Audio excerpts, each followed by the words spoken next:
Welcome to Session 1 of the Book of Acts as we see God establish the church in Acts 1 through 5 through the powerful work of the Holy Spirit in the lives of the apostles. In Acts 1 through 5, we see the brilliant beginnings of the church as God moves into the lives of the apostles and advances his causes.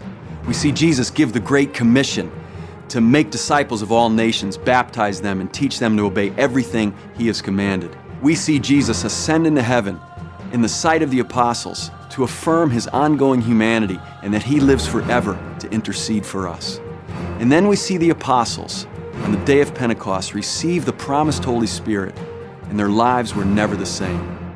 The early days of the church are best described by Luke's summary statement in Acts 2:42, where he says that the church devoted itself to the apostles' teaching, to fellowship, to the breaking of bread, and to prayer. The book of Acts is the sequel to the Gospel of Luke, and the book of Acts tells the story of how the early church, empowered by the Spirit, took the gospel to the ends of the earth.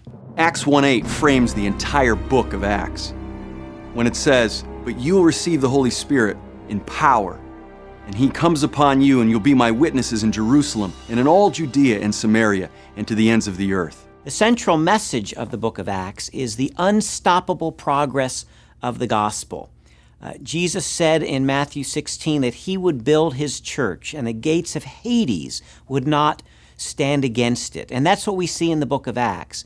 As the church, as the early Christians in the power of the Spirit take the gospel, and whenever an obstacle arises against them, the gospel steamrolls through it. The gospel presses forward. Why? Because this is the work of God. This is something God is doing. This is not just the work of man. This is God's work. This is God's salvation in the world.